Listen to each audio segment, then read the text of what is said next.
The auctioneer's gavel slammed down, sealing the worst financial mistake in Miller's Creek history. Clara had just spent her last $800 on 1,000 half-dead featherless birds. The whole town mocked her. They called her crazy. But 6 months later, the sky turned black, and nobody was laughing. The summer of 2019 was merciless in Oak Haven, Kansas. The sun baked the earth into a web of deep, jagged cracks, and the air tasted constantly of dried dirt and defeat. For Clara Higgins, the drought wasn't just a weather anomaly. It was a death sentence for the 400-acre farm her late father had bled for. Clara was 28, drowning in her father's medical debts and fighting a losing battle against the bank. Her corn was stunted, her soybeans were shriveling into brittle husks, and her bank account was hovering dangerously close to zero. Oak Haven was a town where everyone knew your business before you even did. The local diner, run by Betty Carmichael, served as the headquarters for county gossip, and Clara was their favorite subject. They whispered about how Arthur Higgins's daughter was too stubborn for her own good, how she should have sold the land to Thomas Barrett the moment her father passed. Thomas Barrett was the closest thing Oak Haven had to a feudal lord. He owned 5,000 acres of pristine, irrigated mega-farms that surrounded Clara's property on 3 sides. Barrett drove a spotless silver heavy-duty truck, wore custom leather boots that had never touched manure, and viewed Clara's failing farm as a personal eyesore. He wanted her land to complete his sprawling corporate agricultural empire, and he had been systematically low-balling her for 2 years, waiting for desperation to finally break her. That desperation came to a head on a stifling Tuesday morning at the county livestock auction. Clara hadn't gone to the auction to buy. She had gone to sell off her last functional piece of machinery, a vintage, albeit reliable, John Deere tractor, just to make the September mortgage payment.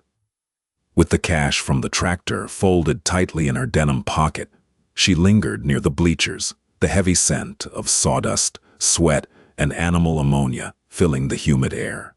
That was when Lot 42 was wheeled into the center ring. A collective groan rippled through the crowd of denim-clad farmers. Jim Caldwell, the auctioneer, wiped a thick bead of sweat from his forehead and looked almost apologetic. "All right, folks, we got a unique lot here," Jim boomed through the crackling PA system. "Estate of Old Man Henderson, 1,000 fowl, mixed breed, mostly guineas and some heritage Orpingtons. Sold as a single lot. Now, I ain't gonna lie to you, they've seen better days." It was an understatement of epic proportions. The wire cages were crammed with the most pathetic, disease-ridden-looking creatures Clara had ever seen. They were entirely stripped of their feathers, their skin an angry, inflamed red. They huddled together, lethargic, their heads drooping. Some had thick, crusty scales on their legs. "Coccidiosis," muttered an older farmer sitting 2 rows down from Clara. "Or avian flu. Henderson went blind the last year of his life. Couldn't take care of them. Ain't worth the meat on their bones. You put them on your land, they'll infect your whole flock." The opening bid was asked at $2,000. Silence. Jim lowered it to 1,000. More silence. Someone chuckled. Clara stood up from the bleachers and walked closer to the railing. Her eyes narrowed. She had grown up following her father around the chicken houses. While the rest of the town saw a plague on wings, Clara's sharp eyes noticed something else. The droppings in the bottom of the cages were solid, not the bloody diarrhea associated with fatal intestinal parasites. Furthermore, she recognized the thick, chalky crust on their legs and the frantic, occasional twitch of the stronger birds. They weren't dying of an incurable virus. They were starving, severely deficient in protein, and suffering from a catastrophic, unchecked infestation of poultry mites and scaly leg mites. It was a superficial horror show, not a systemic death sentence. More importantly, Clara recognized what guinea-fowl were bred to do. They weren't meat birds, and they weren't egg layers. They were nature's most ruthless pest control. Guineas were apex predators of the insect world, capable of consuming thousands of ticks, beetles, and grasshoppers a day without destroying crops. $500, Jim Caldwell pleaded, his voice echoing in the cavernous barn. "Come on, boys, someone take 'em for the fertilizer alone." "800, Clara shouted. The entire barn went dead silent. Over 200 heads swiveled to stare at the young woman in the faded flannel shirt. Thomas Barrett, sitting in the front row with his arms crossed, let out a booming theatrical laugh. "Clara, honey," Barrett drawled, projecting his voice for the whole room. "You buying a graveyard now? Your daddy's farm is already dead. You don't need to add 1,000 rotting carcasses to the property line." Laughter erupted through the bleachers. Clara felt the heat rise to her cheeks, her knuckles turning white as she gripped the metal railing, but she held her ground. "I bid 800, Jim," she repeated, her voice steady. Jim Caldwell looked at her with genuine pity. "Sold," he said softly, bringing the gavel down with a dull thud. To Clara Higgins, as Clara walked to the clerk's window to hand over the money she desperately needed for her mortgage, she could hear the whispers trailing behind her. "Crazy Clara. Throwing good money after bad. She'll be bankrupt by Friday." Getting the birds back to Oak Haven was a logistical nightmare. Clara had to rent 2 livestock trailers on credit, promising the rental guy she would pay him by the end of the month. When she finally unloaded the 1,000 sick birds into her father's abandoned, overgrown greenhouse, a massive glass and steel structure that had been empty for a decade, the reality of what she had done set in. They looked even worse in the afternoon sunlight. 100 of them hadn't survived the transport. Clara spent her first evening on the farm, digging a mass grave in the hard, dry earth, tears of exhaustion cutting tracks through the dust on her face. She had $700 left to her name, a looming bank deadline, and 900 half-naked, shivering birds relying on her. She didn't sleep for the next 3 weeks. Clara turned the greenhouse into a quarantine hospital. Conventional feed was too expensive and wouldn't solve the nutritional deficit fast enough. Instead, she drove to the local brewery in the next county over and convinced them to let her haul away their spent brewer's grains for free. She fermented the grains in massive plastic barrels, mixing in cheap oats, apple cider vinegar, and minced garlic to create a potent, probiotic-rich mash that would rebuild their gut health. To battle the mites, Clara couldn't afford commercial chemical treatments for nearly 1,000 birds. She resorted to old pioneer methods. She bought 50-pound bags of food-grade diatomaceous earth, a fine powder made from fossilized algae that microscopically shreds the exoskeletons of insects. She filled old kiddie pools with the white powder, wood ash from her fireplace, and sand. Every single day, for hours on end, Clara waded into the sea of frantic, scratching birds. She manually slathered the worst-affected legs with a crude mixture of petroleum jelly and sulfur to smother the scaly leg mites. Her hands were pecked bloody, her lungs burned from the dust, and her clothes permanently smelled of fermented yeast and sulfur. The town didn't let her suffer in peace. Betty Carmichael drove out twice, ostensibly to bring Clara a casserole, but really to snoop. Betty took one look at the chaotic, dust-filled greenhouse and the terrifying-looking birds and sped back to town to report that Clara was running a literal madhouse. By week 4, Thomas Barrett's silver truck pulled up the long dirt driveway. Clara was outside, washing out feed buckets with a high-pressure hose. Barrett stepped out, aggressively adjusting his designer sunglasses. He didn't even look at her. His eyes swept over the peeling paint of her farmhouse and the cracked siding of the barn. "I'm feeling generous today, Clara," Barrett said, leaning against the hood of his truck. "The bank manager and I had a little chat. You're defaulting in 14 days. When they foreclose, it goes to public auction, and it'll get messy. I'm offering you $400 an acre. Cash.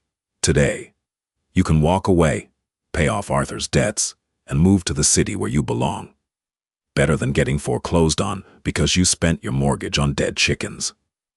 Clara dropped the hose, the water pooling around her muddy boots. She stared at Barrett, a cold, hard fury settling in her chest.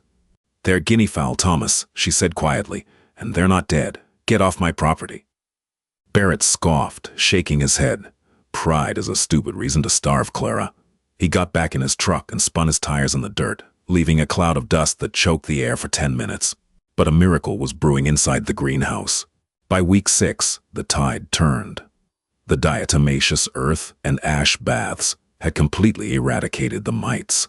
The fermented grains and probiotics had restored their digestive systems. They slowly at first, and then, all at once, the birds began to molt their ruined, crusty skin. Thick, beautiful plumage began to erupt across 900 bodies. The Orpingtons blossomed into massive golden buff birds with thick feathers. The guinea fowl, the vast majority of the flock, transformed from pathetic gray lumps into stunning, prehistoric-looking creatures with charcoal feathers covered in brilliant white polka dots, topped with bony helmets on their heads. More importantly, their energy returned. They were no longer lethargic victims. They were hyper-aggressive, loud, and constantly moving. Guinea fowl are naturally wild, territorial, and voracious hunters. Clara opened the greenhouse doors and let them roam her 400 acres. They moved like an organized military unit, a wave of 900 birds sweeping across the drought-stricken fields, their sharp beaks snapping up every tick, every grub, every remaining insect that was surviving in the dry soil. They were thriving, but Clara was still broke. The birds had saved her pride, but they couldn't pay the bank. The foreclosure notice arrived in the mail, printed on stark, unforgiving pink paper. She had 7 days to vacate. Clara sat on her porch that evening, watching her massive flock patrol the fence line, listening to their bizarre, chattering calls. She had saved them, but she had lost her home. Then, the wind shifted. It was late August, and the local radio had been buzzing with strange reports from the northwest. A dry storm system was moving down from the Rockies, carrying with it unusual atmospheric pressure. But it wasn't a dust storm. Clara noticed it first through her birds. The guinea fowl suddenly stopped foraging. All 900 of them stood perfectly still, their helmeted heads turning toward the northern horizon, issuing a low, synchronized alarm call that made the hair on Clara's arms stand up. She stood up and squinted against the setting sun. The horizon wasn't its usual hazy orange. It was a bruised, pulsating black, moving faster than any storm cloud she had ever seen. The air grew eerily quiet, the crickets completely silenced. Then came the sound. It started as a low, mechanical hum, like a distant highway, before building into a deafening, crackling roar. It wasn't a weather system. It was a biological plague, born of 3 years of drought and sudden shifts in the jet stream. It was an apocalyptic swarm of the Melanoplus species, the Rocky Mountain grasshopper. Millions upon millions of locusts were descending on the fertile agricultural basin of Oak Haven, a hyper-dense swarm capable of consuming thousands of acres of crops in a matter of hours. Clara stood paralyzed on her porch as the sky above her farm went completely dark. The plague had arrived. The swarm hit Oak Haven like a biblical curse, a living, breathing tidal wave of destruction that blotted out the remaining daylight. Within minutes, the air turned into a suffocating, chaotic vortex of clicking wings and snapping mandibles. The Melanoplus locusts didn't just land. They crashed into the earth, coating every visible surface in a writhing, brown-green carpet.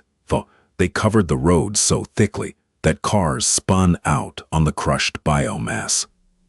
They clogged the town's air conditioning units, shorted out power transformers, and shattered the evening silence with the horrifying, collective sound of millions of jaws chewing simultaneously. It sounded like a raging forest fire.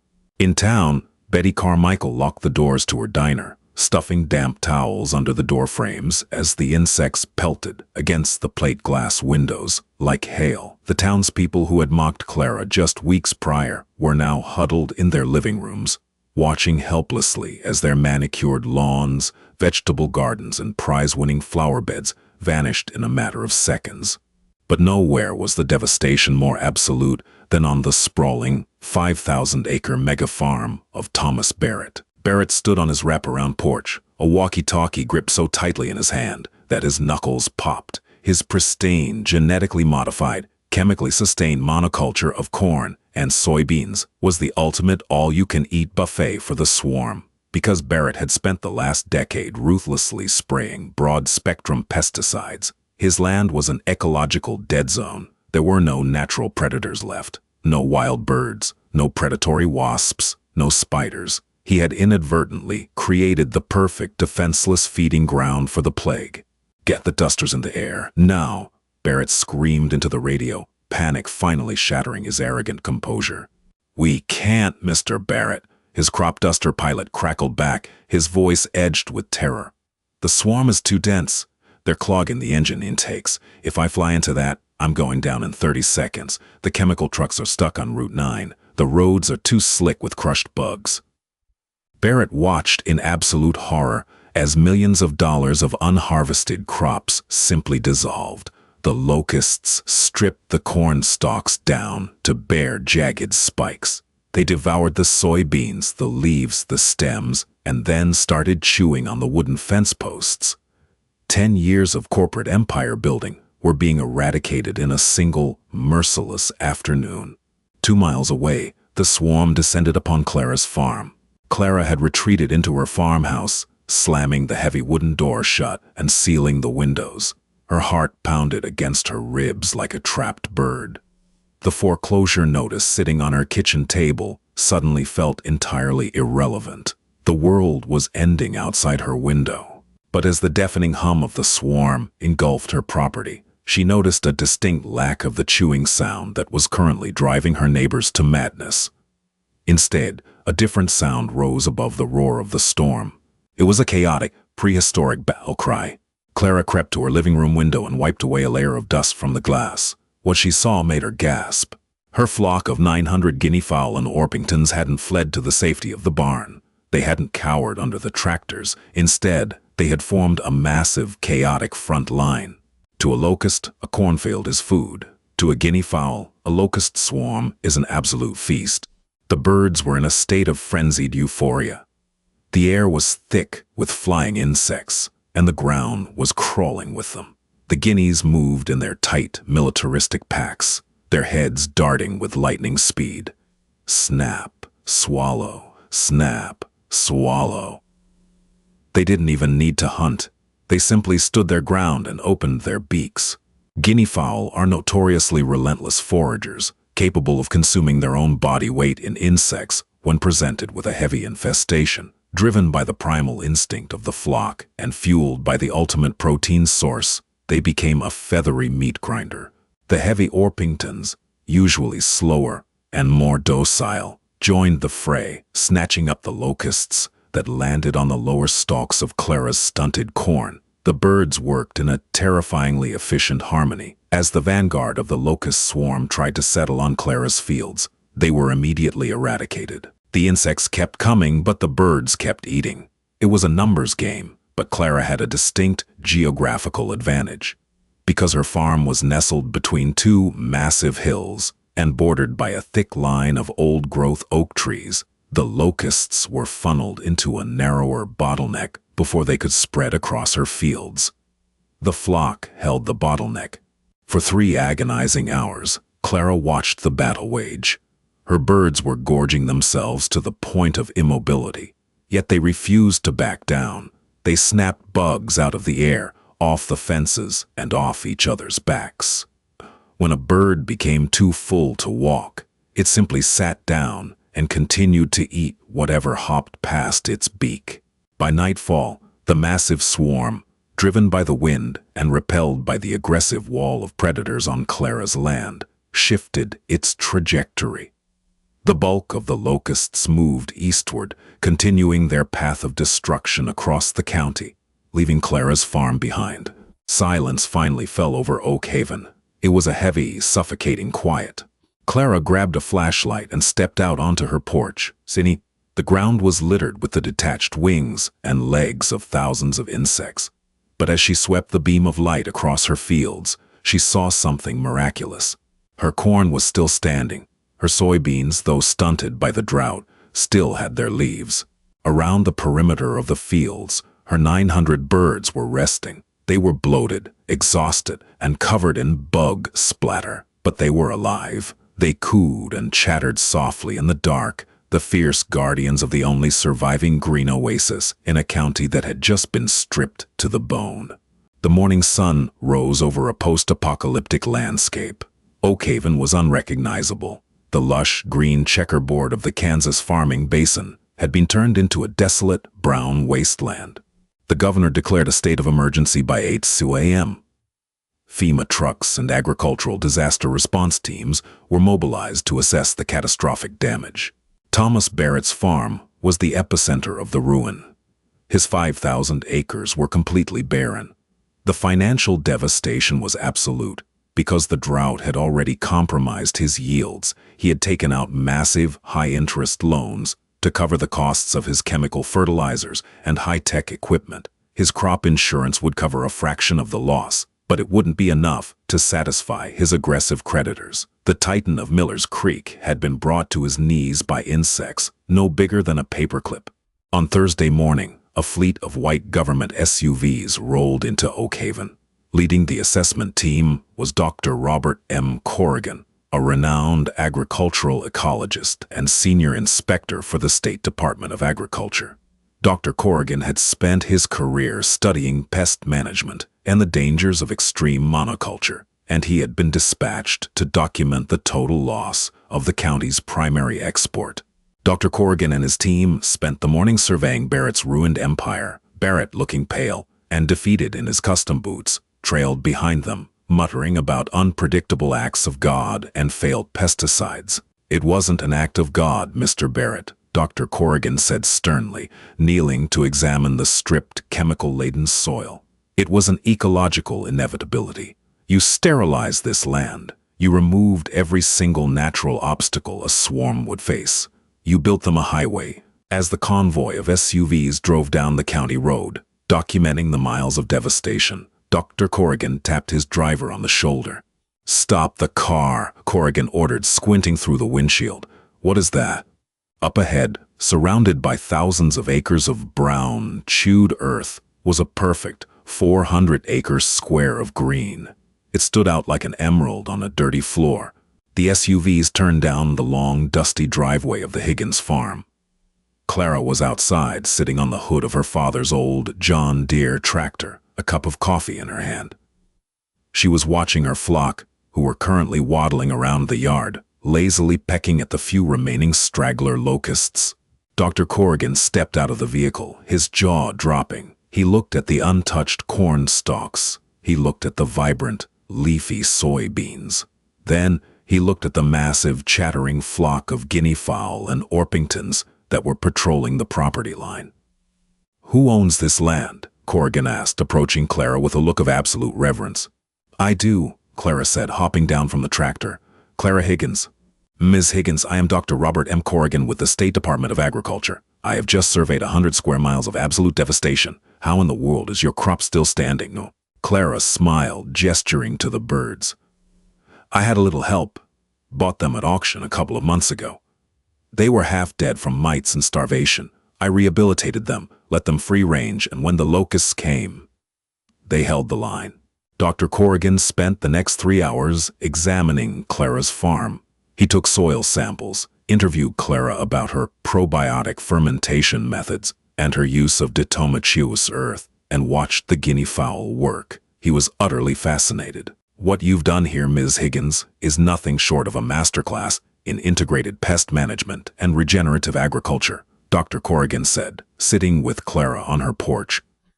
"The state has been trying to fund biological control initiatives for a decade, but farmers won't abandon their chemicals. You just proved that a healthy, predatory flock can outperform millions of dollars of synthetic pesticides during a biblical crisis." Clara looked down at her muddy boots. "That's great, Dr. Corrigan. But it doesn't change the fact that the bank is foreclosing on me on Monday. I don't have the cash to save the farm. The crops survived, but they won't be ready to harvest for another month." Dr. Corrigan pulled a leather-bound notebook from his jacket. "Ms. Higgins, the state has an emergency ecological disaster fund. We are desperate for localized biological pest control solutions to prevent this from happening again next year. I don't want your crops. I want your methodology, and I want your birds." Clara blinked. "My birds? We need breeding stock. Hardy, aggressive, rehabilitated stock that knows how to hunt. And we need a consultant to train other farmers across the state on how to implement this system," Corrigan explained. "I can authorize a massive emergency grant for your operation today." We will buy half your flock at a premium to establish a state breeding program and put you on a 5-year retainer as a state agricultural consultant. Will $300,000 cover your immediate bank troubles? Clara felt the air leave her lungs. The tears she had been holding back for 2 years finally spilled over her cheeks. She looked out at the flock, the bald, dying, pathetic creatures the whole town had laughed at. Yes, Clara whispered, her voice cracking. That will cover it. The news spread through Oakhaven faster than the locust swarm. Betty Carmichael nearly dropped a tray of coffee mugs when she heard the state was paying Clara Higgins a fortune for the very birds the town had mocked her for buying. On Monday morning, Clara walked into the Oakhaven County Bank. She didn't look like a defeated, desperate woman. She wore clean denim, a sharp jacket, and a quiet, unshakable confidence. She slid a certified state check across the desk to the stunned bank manager, completely paying off her father's mortgage and instantly clearing her debts. As she walked out of the bank, Thomas Barrett was walking in. He looked 10 years older. The bank was freezing his assets, and he was being forced to liquidate his land just to cover his immediate loan defaults. Barrett stopped on the sidewalk, looking at Clara. There was no arrogance left in his eyes, only a hollow, bitter exhaustion. "I hear you're the new hero of the county," Barrett muttered, his voice devoid of its usual booming confidence. Clara stopped and looked at the man who had tormented her family for years. She didn't feel angry anymore. She just felt pity. "I hear you're selling off parcels of the Eastern Ridge," Clara replied evenly. "My farm is expanding. I'm building state-funded hatcheries, and I need more acreage. I'll give you $400 an acre for it, cash." It was the exact, insulting offer he had made to her just weeks prior. Barrett's face flushed a deep crimson, but his shoulders sagged. He had no leverage, no crops, and no choice. "My lawyer will call yours," Barrett whispered, stepping aside to let her pass. A year later, the Higgins Biological Control Hatchery was the most profitable agricultural business in the state of Kansas. Clara's land was a thriving, loud, vibrant ecosystem, entirely free of synthetic chemicals. The town of Oakhaven no longer whispered about crazy Clara. Instead, farmers from 3 states over drove up her long dirt driveway, standing in awe as thousands of magnificent helmeted guinea fowl patrolled the lush green fields. Clara had risked everything on a flock of dying outcasts. She had seen value where everyone else only saw a punchline. And when the sky turned black, those outcasts hadn't just saved her farm, they had built her an empire. If Clara's incredible journey from the laughingstock of Oakhaven to the savior of the county inspired you, make sure to hit that like button. We bring you powerful, true-to-life stories of resilience, farming dramas, and underdog triumphs every single week. Don't forget to share this video with your friends and subscribe to our channel so you never miss out on the next amazing twist of fate. Drop a comment below. Would you have risked it all on those sick birds?